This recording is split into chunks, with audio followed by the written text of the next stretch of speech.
ዓለማየሁ ውስጥ ያለው እግዚአብሔር እንዴት ያለ ነው? የእናንተ አምላክ የኔ አምላክ አይደለም። ለትናንሽ ነገር ሁሉ ሰበብ የሚሆን አይደለም። በኔ ሳስብ ምን ይባላል መሰላችሁ? አንድ እንግዲህ ተመልከቱ።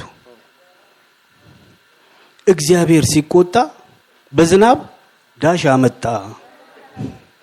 ለመጸዳዳት ሲወጣ ዝናብ ስለሚመታው ነው። እስከዚህ ድረስ ይወርዳል እግዚአብሔር። ለዛች ሞመንት እንዴት ነው እግዚአብሔርን ምክንያት የምናረገው ብለን እንድናስብ ያደርጋል። እና የኔ አምላክ አሪፍ ነው፣ ሽርኬ ነው። ልክ እንዳያቴ ስባት እንደሚለው ነው። እንደው ሰርቶ እነዚህ ልጆች የደረሱ ይሆን ብሎ ከሌላ ፕላኔት መጥቶ አይቶን አይ አሁንም አልተለወጡ ብሎ መሄድ ነው ይመስለኝ እንጂ እያንዳንዱን የአባቱን ቀሚስ ገልቦ ስላየ ሊገርፈው የሚመጣ አምላክ እኔ አይመስለኝም።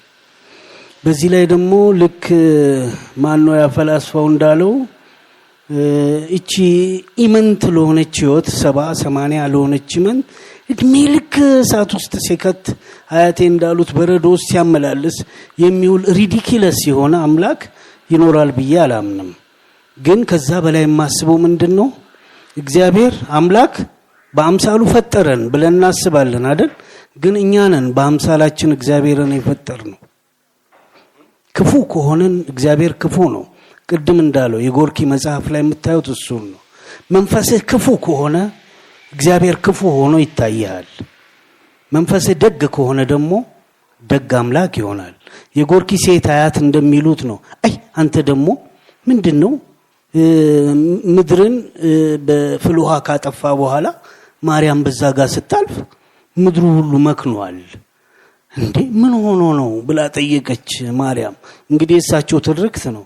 አረ መሬቱን ልጅሽ ተበሳጭቶ አጠፋው እኮ ምናምን።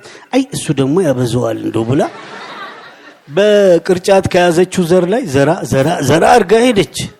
በኋላ ቱግ ብሎ በቅሎ በዛ ጋር ኢየሱስ ሲያልፍ ማን ነው እንዲህ ያደረገው? አታርጉ አላልኩም ምናምን ብሎ ሲቆጣ ማርያም መጣችን። አይ አንተ ደግሞ ታበዛዋል። እነሱ ሁሌ ላይ መለሱ። ሁሌ ተበሳጭተህ ትችላለህ። እንግዲህ እናቱ ነች፣ የጎንደሬ እናት ማለት ናት ለኔ አሁን። በኋላሽ ማማ እንዳልሽው ይሁን አላት። እንግዲህ አየ ይሄ ትርክት ነው። የርህራሄ የይቅርታ ማድረግ የምናምን መንፈስ ውስጣችን ካለ አምላክም የዛ ምሳሌ ነው የሚሆነው።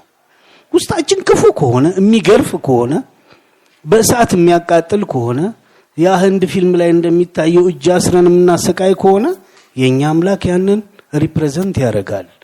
እንደዛ ሆኖ ነው የኔ አምላክ እኔ ደግ ስለሆንኩ ደግ ነው የኔን ተቀበሉ ማለቴ ግን አይደለም።